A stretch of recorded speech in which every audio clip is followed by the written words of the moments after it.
정부가 단일 규모로는 역대 최대 규모의 3차 추경안을 편성했습니다. 35조 규모입니다. 예산의 용도는 크게 보면 세입 감소 보전, 고용 안정 지원 그리고 한국판 뉴딜과 내수 활성화입니다. 어떤 목적과 의지를 담고 있는지 살펴보겠습니다. 조영무 LG경제연구원 연구위원 나오셨습니다.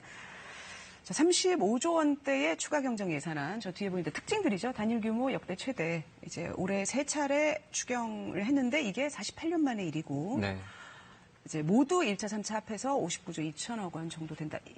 특히 3차 추경이 가장 규모가 크잖아요. 네. 1, 2차 합한 거를 뛰어넘는 그런 규모인데 어떤 의미의 추경안이라고 보시나요? 일단 코로나 충격 때문에 세금이 덜 거치고 있고요. 그리고 경제 성장률이 크게 떨어질 가능성이 제기가 되고 있기 때문에 여기에 대응을 해야 됐던 것으로 보입니다. 또한 고용시장에서는 단기적으로 일자리를 유지를 하고 구조적으로는 고용 안전망을 확충하겠다라고 하는 정책 목표도 밝혀진 상태고요. 네. 장기적으로 볼 때는 그린 뉴딜이라든가 스마트 또는 디지털 뉴딜 이런 것들을 통해서 우리 잠재 성장률을 끌어올리는 쪽에도 치중하기 위해서 이번 추경이 추진된 것으로 보입니다. 좀 이제 그 용도에 대해서 조금 더 자세한 부분 다음에 조금 이따가 살펴보도록 하고요.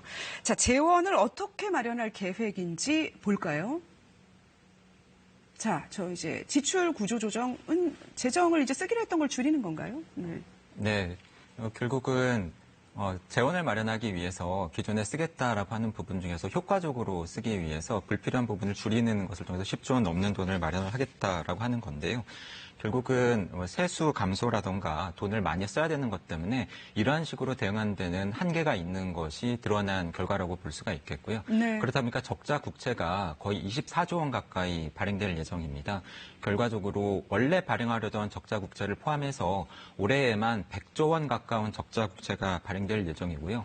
이렇게 적자 국채 발행이 늘어나게 되면 채권 시장에서 금리가 올라갈 가능성이 있기 때문에 네. 한국은행이 여기에 대응을 해서 국채를 사주는 양적 완화에 나설 것인가가 앞으로 중요한 이슈가 될 것으로 보입니다. 아, 그렇군요. 그러니까 그 적자 국채를 발행한 것을 한국은행이 사주면서 네. 어떤 시중의 유동성 부분과 뭐 재정 부분을 해결을 하는 건가요? 어떤 의미일까요? 이렇게 국채를 정부가 많이 발행하는데 원래 수요가 정해져 있던 채권 시장에서 이렇게 공급이 한꺼번에 늘어나게 되면은 금리가 올라가게 되고요. 그것이 그렇죠. 금리가 네. 채권 금리, 시중 금리가 올라갈 수 있고 이것이 우리 경제에 부담이나 충격을 줄 수 있기 때문에 한국은행이 여기에서 정부가 어떤 공조를 보일 것인가가 중요합니다. 네, 한국은행이 공조를 해줘야 할까요? 어떻게 보시나요? 사실은 이제 나라 빚이 늘어나는 거에 대한 네. 지금은 뭐 경제를 위해서 어쩔 수 없다고 하더라도 이게 뭐 내년, 내후년 지속적으로 부담이 될 수 있다라는 우려도 있거든요. 결국은 국가 빚이 늘어나는 것은 불가피할 것으로 보이지만 단기적으로는 이렇게 정부가 재정 지출을 늘리는 가운데에서 중앙은행인 한국은행과의 정책 공조가 중요해질 것으로 보이고요. 네. 이러한 재정 정책 기조가 이어진다라고 한다면 한국은행이 양적 완화에 나서는 것은 저 개인적으로는 시간 문제라고 보고 있습니다. 네, 그렇군요. 자, 이제 3차 추경안의 내용을 좀 살펴보겠습니다. 앞서 첫 번째 부분, 두 번째 부분에 대해서 설명을 해 주셨는데, 자, 이제 세수가 경제가 안 좋으니까 줄어들 수밖에 없다라고 보는 거고, 고용 안전망 강화는 고용과 관련해서 이제 지원을 더 늘린다는 부분이죠? 그렇습니다. 실질적으로 세출이 늘어나는 부분은 저렇게 세수 감소를 보전하는 11조 4천억 원 부분을 제외한다라고 한다면은 생각보다 그렇게 크지는 않고요. 하지만 지금 표현은 고용 안전망 강화라고 되어 있지만 고용 유지 지원금이라든가 공적인 일자리 증가 등을 통해서 취약 부분에 대해서 소득을 보전해 주는 것이 그 주된 골자이고 네. 이렇게 해당 계층이 소득을 보전받아서 소비 지출을 늘리게 된다라고 한다면 이것이 궁극적으로는 경기 대응 정책도 됩니다. 네. 그러한 부분에서는 소비 급락을 막는 효과는 어느 정도 있을 것으로 예상이 되고요. 눈에 띄는 대목이라고 한다면은 한국판 뉴딜 안에 포함되어 있는 것이 그린이라든가 디지털인데 네. 장기적인 성장 잠재력 확충을 위해서는 이 부분에 대해서 조금 더 재원이 많이 쓰였으면 좋지 않았을까 하는 생각을 하고 있습니다. 네, 이게 지금 이제 전체적인 비중에서 보면 5조 1천억 원 정도니까 35조에서 아주 많은 돈이 여기 배정된 것 같지는 않아요. 그렇습니다. 자, 내용이 나온 거를 한번 볼까요?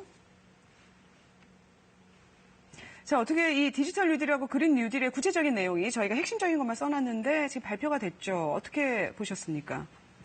일단 우리 정부만 지금 돈을 많이 쓰고 있는 것은 아니고요. 코로나에 대응을 해서 주요국들이 전반적으로 정부가 돈을 많이 쓰고 있고 이러한 재정 지출의 커다란 두 가지 트렌드가 앞서 출연에서도 말씀드린 바 있었지만은 디지털 또는 인터넷 또 다른 방향은 그린 이렇게 두 가지 방향입니다. 이러한 글로벌 트렌드에 맞춘 측면이 있는 것으로 보이고요.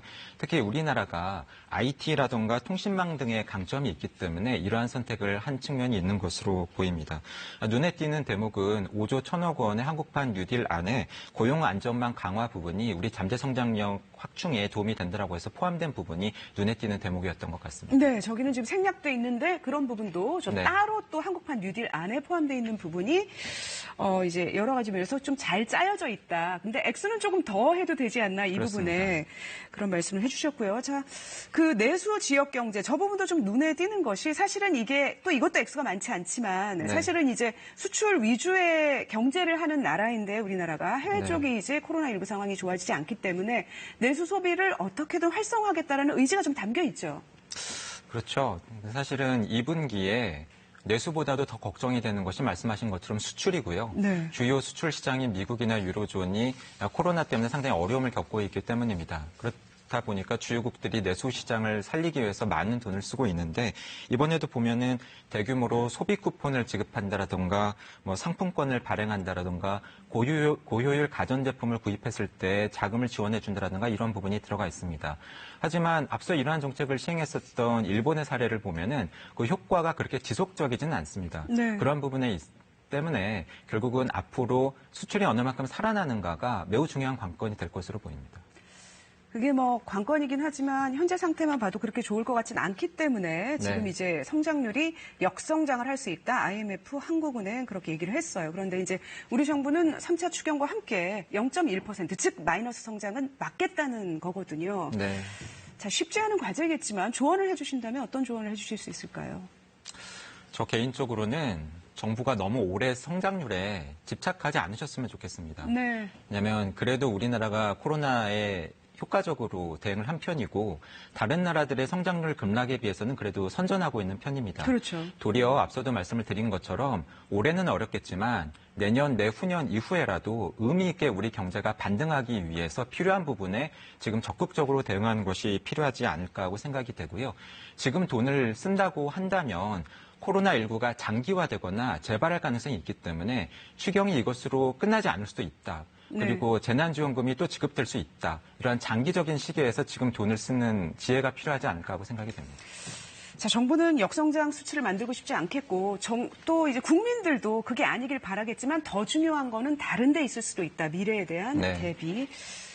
잘 들었습니다. 고맙습니다. 네, 감사합니다.